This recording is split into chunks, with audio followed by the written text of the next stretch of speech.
ونعوذ بالله من شرور أنفسنا ومن سيئات أعمالنا من يهده الله فلا مضل له ومن يضلل فلا هادي له أشهد أن لا إله إلا الله وحده لا شريك له وأشهد أن سيدنا محمدا عبده ورسوله اللهم صل وسلم وبارك على سيدنا محمد وعلى آله وأصحابه أجمعين ومن تبعهم بإحسان إلى يوم الدين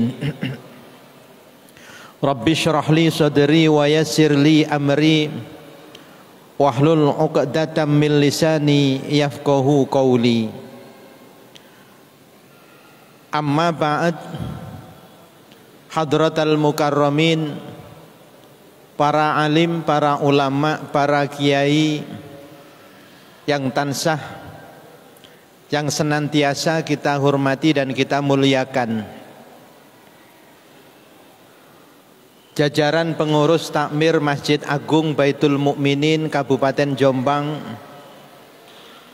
yang senantiasa kami hormati,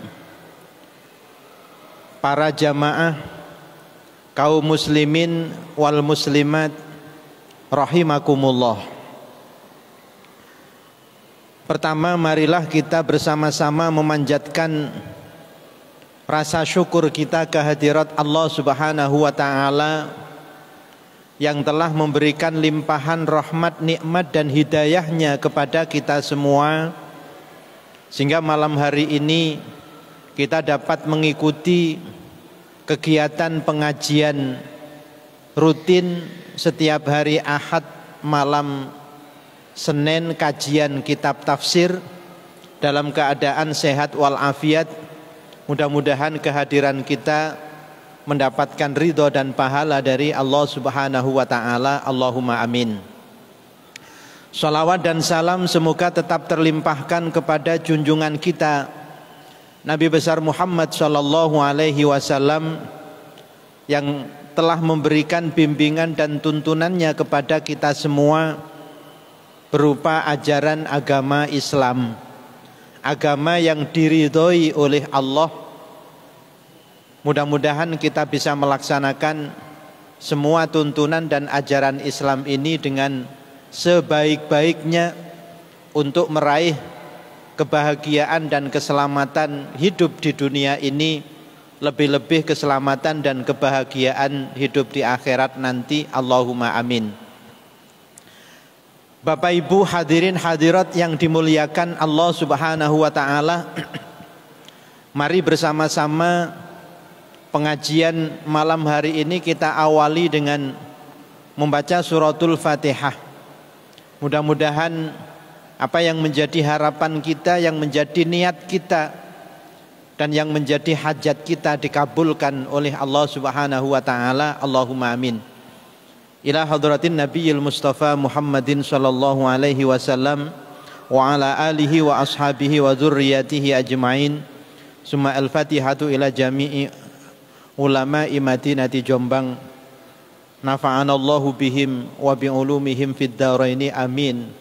Al-Fatihah. A'udzu billahi minasyaitonir rajim. Bismillahirrahmanirrahim.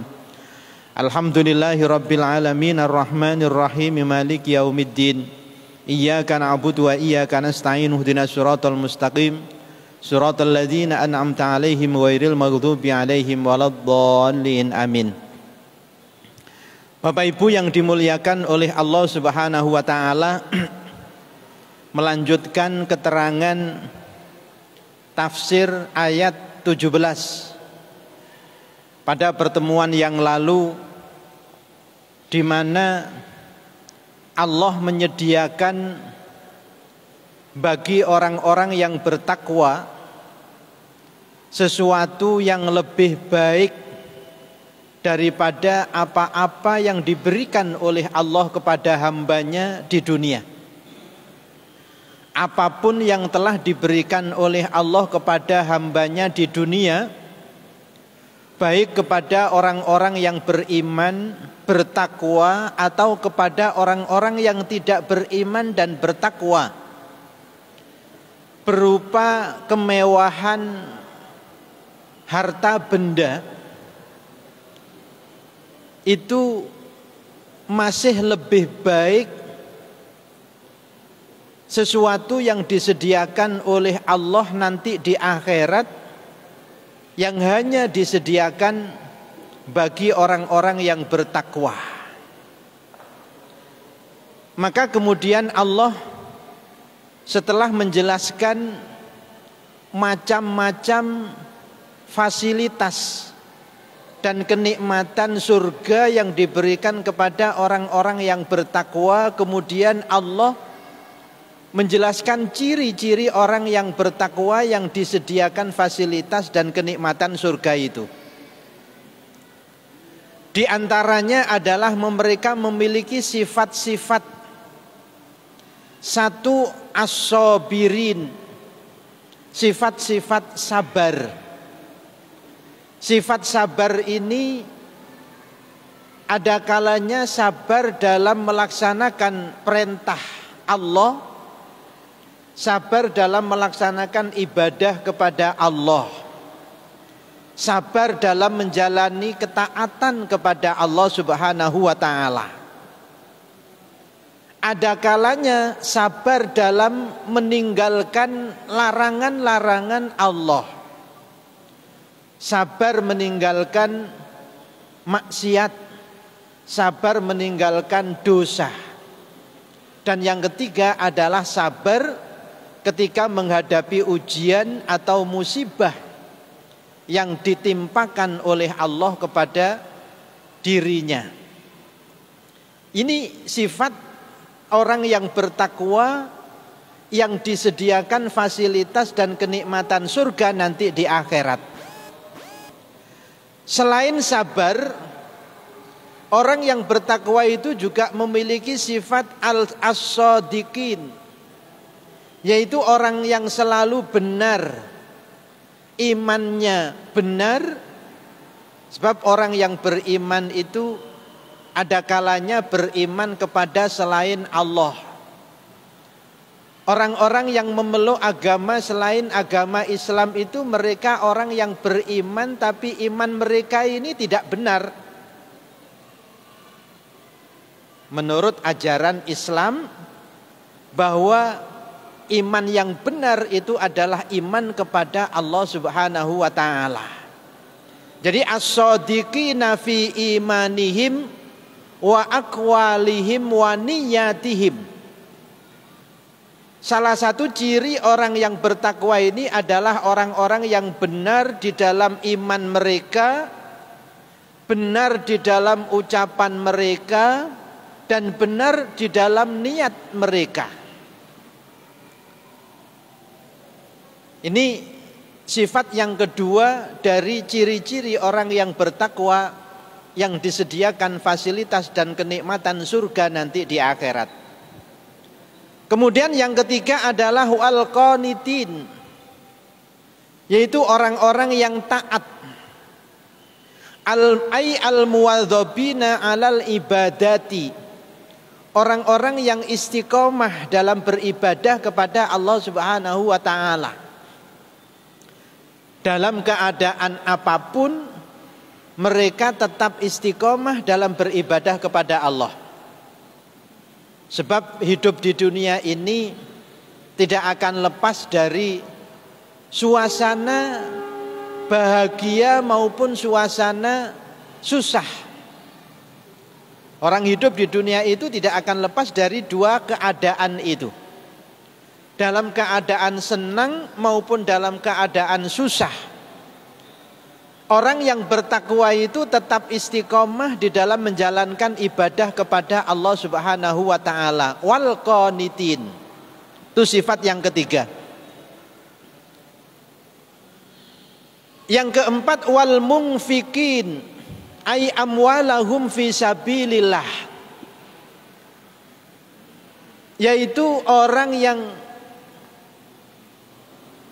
membelanjakan hartanya, ai fi sabilillahi, membelanjakan hartanya di jalan Allah.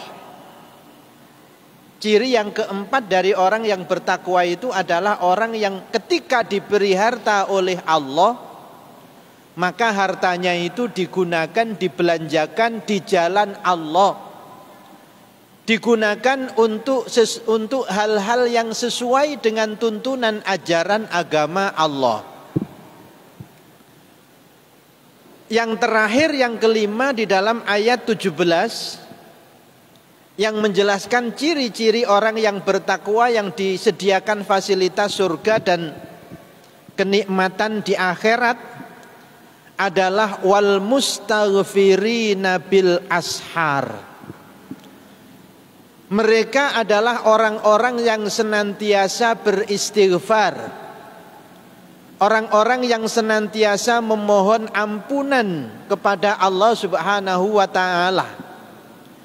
Bil ashari di dalam ayat ini menunjukkan waktu, yaitu pada waktu sahur, aifi awakhiril laili.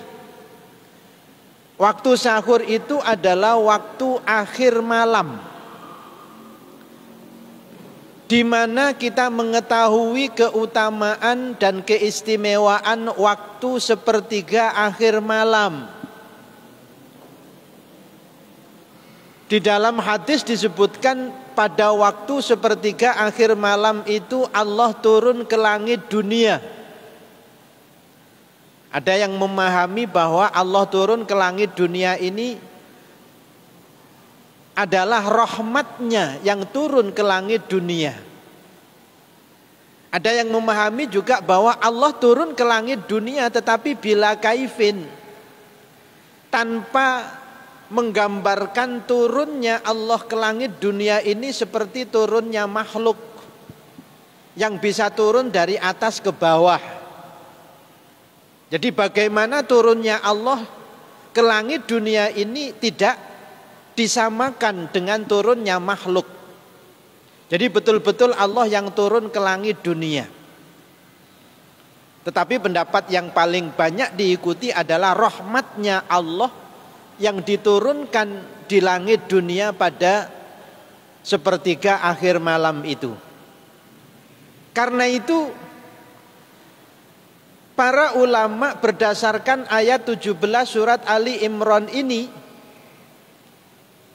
menjelaskan bahwa zikir yang paling baik, zikir yang paling utama pada waktu sepertiga akhir malam itu adalah istighfar.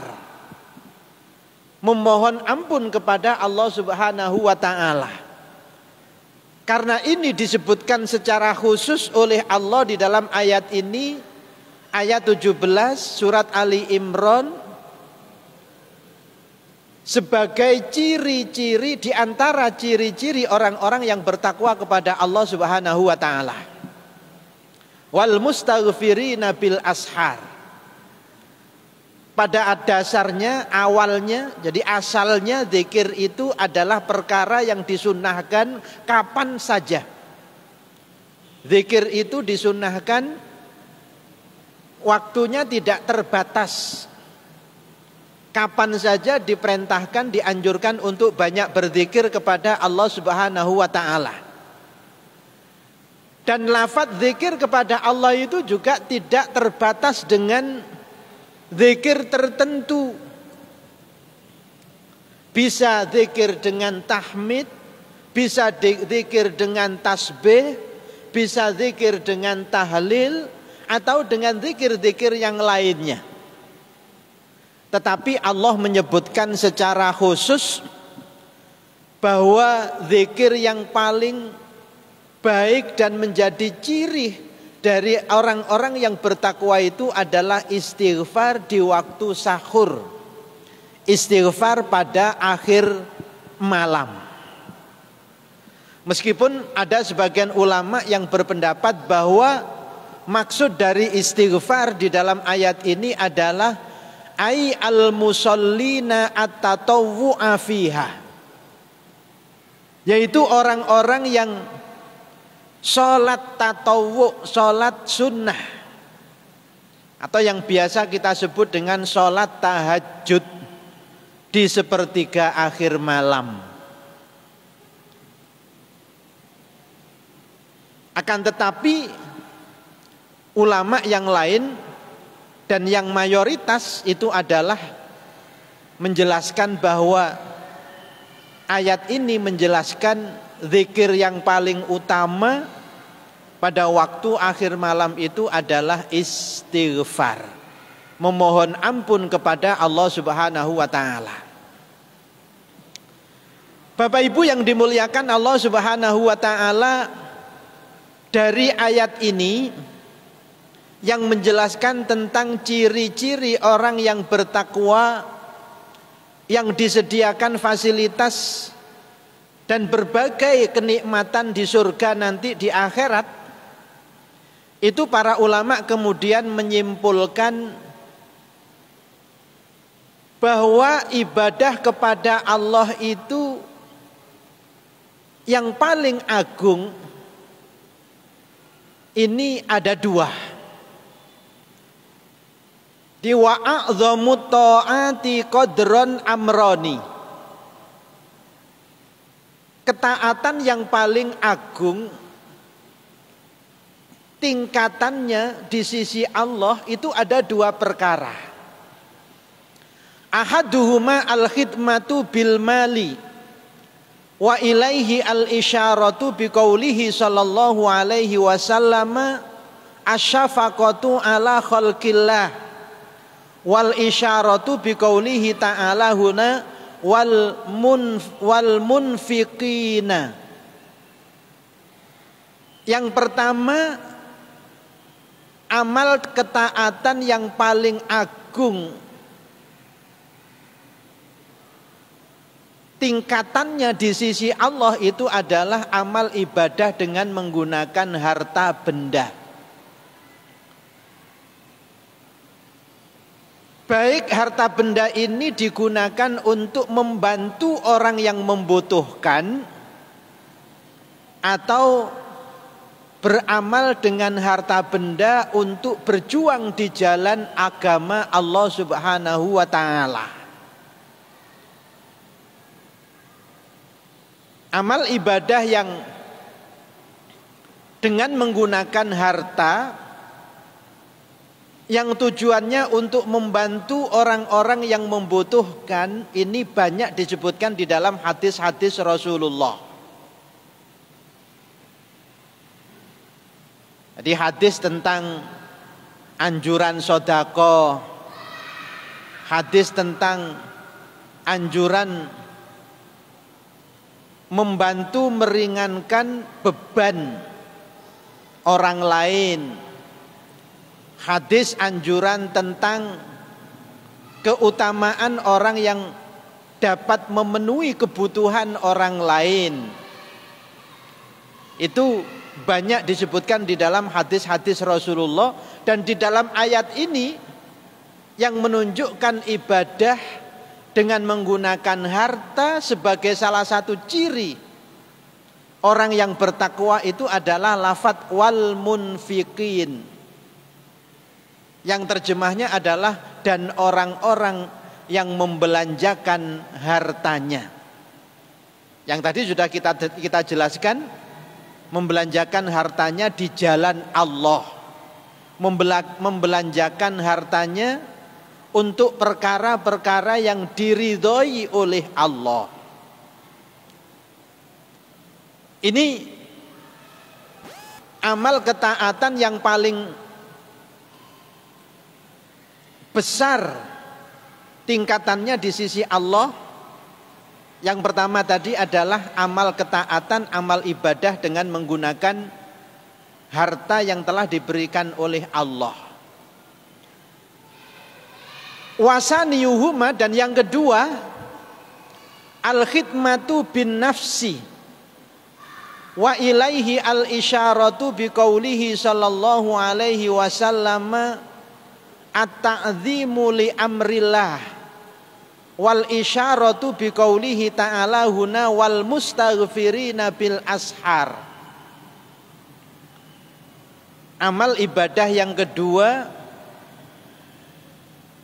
yang merupakan amal ibadah yang paling tinggi tingkatannya di sisi Allah adalah amal ibadah dengan menggunakan modal dirinya. Maka ada ibadah itu yang disebut dengan ibadah maliyah, ada ibadah itu yang disebut dengan ibadah badaniyah, dan ada ibadah yang disebut dengan ibadah badaniyah wa maliyah. Jadi ada ibadah yang memang murni dengan menggunakan harta, seperti zakat, sedekah, itu adalah ibadah yang murni dengan menggunakan harta. Tapi ada ibadah yang murni dengan menggunakan fisik, tidak menggunakan harta, yaitu antara lain ibadah sholat, ibadah puasa. Dan ada ibadah yang menggabungkan antara ibadah maliyah dengan ibadah badaniyah, yaitu seperti ibadah haji. Tidak cukup punya uang, tetapi juga harus punya fisik yang kuat, punya kemampuan secara fisik, memenuhi syarat secara fisik untuk melakukan ibadah haji. Begitu juga sebaliknya, ibadah haji itu tidak cukup hanya dengan menggunakan modal fisik yang kuat, modal fisik yang sehat, tetapi juga membutuhkan modal berupa harta. Maka itu yang disebut dengan ibadah maliyah wa badaniyah. Jadi memang itu dua ibadah itulah yang merupakan ibadah yang paling agung di sisi Allah Subhanahu wa taala, dan itu tergambarkan di dalam rukun Islam yang ada 5 itu. Bapak Ibu yang dimuliakan oleh Allah Subhanahu wa taala, kemudian kita lanjutkan pada ayat 18.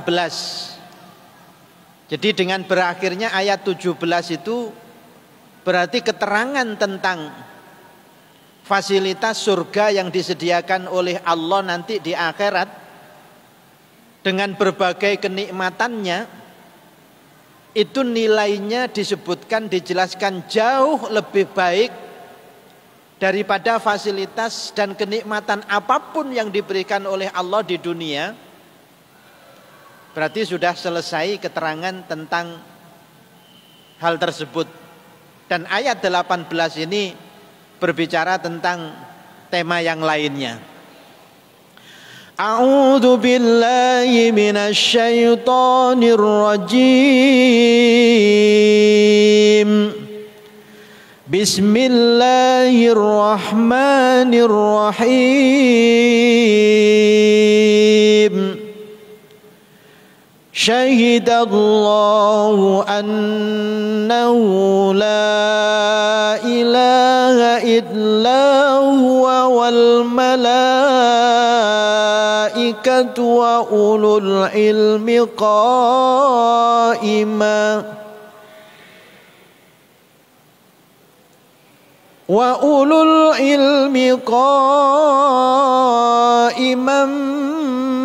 bil qist. La ilaha illa huwal azizul hakim.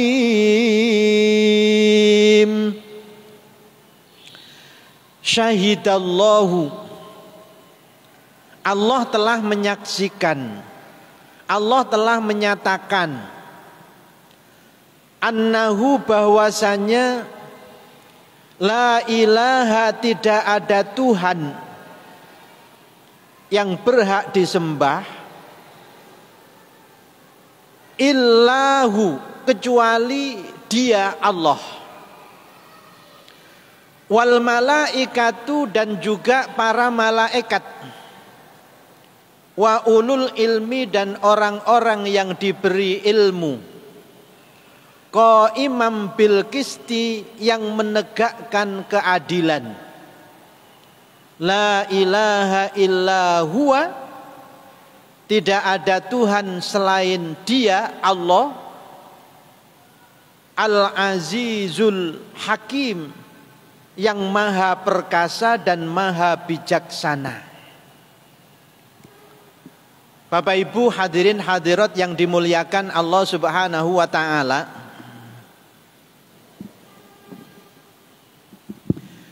Dalam ayat ini Allah mengajarkan tauhid, mengajarkan keimanan kepada hamba-hambanya,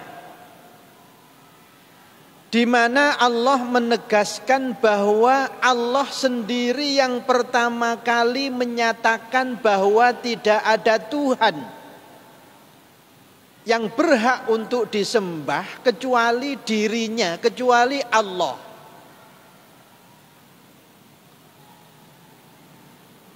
Yang pertama kali menyatakan, yang pertama kali bersaksi bahwa tidak ada Tuhan yang berhak disembah selain dirinya, itu adalah Allah sendiri yang pertama kali menyatakan itu.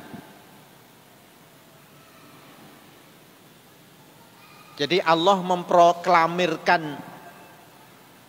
zatnya, memproklamirkan dirinya sebagai Tuhan satu-satunya yang berhak disembah. Dan ini menjelaskan juga bahwa tidak ada Tuhan selain Allah yang berhak untuk disembah.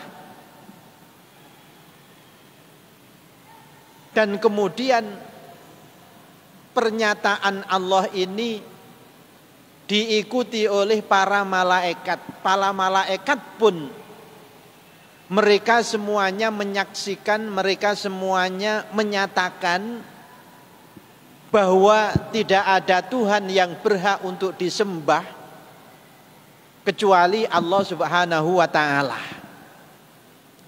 Ini sekaligus juga menyatakan, menjelaskan bahwa malaikat ini adalah makhluk Allah yang beriman kepada Allah Subhanahu wa taala.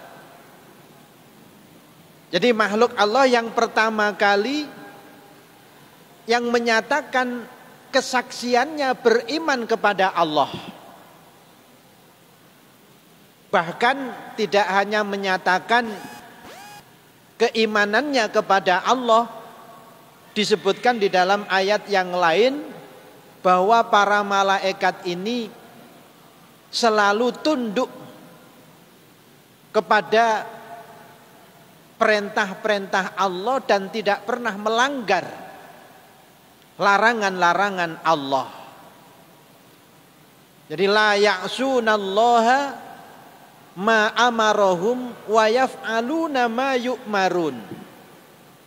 Para malaikat Allah ini tidak hanya bersaksi bahwa tidak ada Tuhan yang berhak disembah kecuali Allah, tetapi mereka pun juga membuktikan keimanan mereka ini dengan senantiasa menjalankan apa yang diperintahkan oleh Allah, dan mereka tidak pernah sedikit pun melanggar larangan-larangan Allah. Bapak Ibu yang dimuliakan oleh Allah Subhanahu wa taala, kemudian pernyataan Allah, persaksian Allah bahwa tidak ada Tuhan selain Allah itu setelah diikuti oleh para malaikat, kemudian diikuti wa ulul ilmi, orang-orang yang diberikan ilmu oleh Allah. Ayat ini juga sekaligus menunjukkan derajat orang-orang yang diberi ilmu oleh Allah Subhanahu wa taala.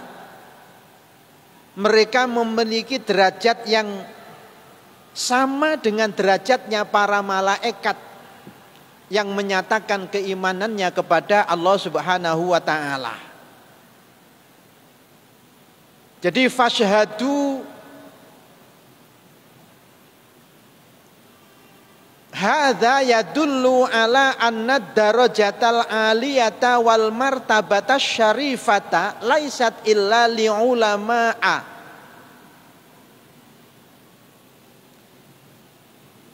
Jadi ayat ini sekaligus menunjukkan, membuktikan bahwasanya derajat yang paling tinggi di antara derajat yang diraih oleh manusia, ini manusia, kalau malaikat sudah jelas. Derajat yang paling tinggi yang diraih oleh manusia itu adalah derajatnya orang-orang yang berilmu, yang dengan ilmunya itu kemudian dirinya menyatakan iman kepada Allah Subhanahu wa taala dan siap untuk menegakkan keadilan, qaiman bil qisti. Maka di dalam ayat yang lain Allah menegaskan sifat yang dimiliki oleh para ulama dengan firman-Nya innama yakhsyallaha min ibadihil ulama. Hanya ulama yang di antara di antara hamba-hamba Allah itu yang takut kepadanya, yang takut kepada Allah. Innama yakhsyallaha min ibadihil ulama. Itu kalau diterjemahkan innama lil hasr, hanya ulama lah di antara hamba-hamba Allah yang memiliki rasa takut kepada Allah Subhanahu wa taala. Nah, ulama ini adalah orang-orang yang punya ilmu, yang dengan ilmunya ini mengantarkan diri mereka untuk menyatakan iman kepada Allah Subhanahu wa taala dan tunduk kepada perintah-perintahnya. Bapak Ibu yang dimuliakan oleh Allah Subhanahu wa taala, dalam ayat yang seterusnya qaiman bil qisti ini lanjutan dari lafadz wa ulul ilmi, orang-orang yang diberi ilmu, yang kemudian dengan ilmunya itu qaiman bil qisti, mereka senantiasa menegakkan keadilan. Ay muqiman lil adli fi jami'i umurihi. Jadi senantiasa adil dalam segala hal. Kalau kita memahami makna adil itu adalah wad'u syai'in fi mahallihi. Jadi meletakkan sesuatu pada tempatnya. Misalnya kita beribadah dan hanya beribadah kepada Allah itu adalah salah satu sifat adil. Jadi karena memang ibadah yang paling benar, ibadah yang paling baik itu adalah ibadah hanya kepada Allah Subhanahu wa taala. Jadi kalau ibadah kepada selain Allah, maka itu bukan sifat adil namanya. Karena menempatkan ibadah bukan pada tempatnya. Karena ibadah yang benar itu adalah ibadah kepada Allah. Maka ciri orang yang diberi ilmu, yang menyatakan bahwa tidak ada Tuhan yang berhak untuk disembah kecuali Allah, ini memiliki ciri qaiman bil qisti, dia senantiasa menegakkan keadilan. Bapak Ibu yang dimuliakan oleh Allah Subhanahu wa taala, kemudian ayat ini ditutup dengan la ilaha illa huwa. Tidak ada Tuhan yang berhak untuk disembah kecuali Dia, Allah. Allah ingin menegaskan kembali. Jadi dalam satu ayat tapi diulang lagi. Ini menunjukkan bahwa yang kedua ini sebagai penguat, sebagai penegas dari yang pertama yang sudah disebutkan. La ilaha illa huwa, tidak ada Tuhan yang berhak untuk disembah kecuali Allah. Jadi ditegaskan kembali oleh Allah bahwa yang wajib diimani, yang wajib disembah itu hanya Allah Subhanahu wa ta'ala, yang kemudian di dalam penutup ayat ini dibarengi dengan sifat Allah, yaitu Al-Azizul Hakim, yang maha perkasa lagi maha bijaksana.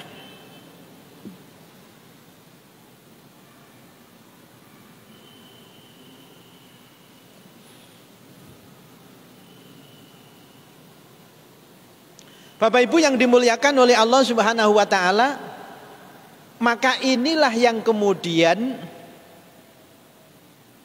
diajarkan oleh Nabi kita, Nabi Muhammad Shallallahu Alaihi Wasallam kepada umatnya. Jadi umatnya termasuk kita ini diajarkan untuk beriman kepada Allah, diajarkan untuk hanya beribadah kepada Allah. Dan iman kepada Allah ini adalah merupakan jaminan untuk memperoleh keselamatan nanti hidup di akhirat. Dan itu nanti insya Allah akan kita jelaskan penjelasan panjang lebarnya di ayat berikutnya, yaitu ayat 19. Mudah-mudahan dengan keterangan ini semakin memantapkan kualitas iman kita kepada Allah Subhanahu wa ta'ala. Allahumma amin ya rabbal alamin. Wallahul muwaffiq ila aqwamit thoriq. Wassalamualaikum warahmatullahi wabarakatuh.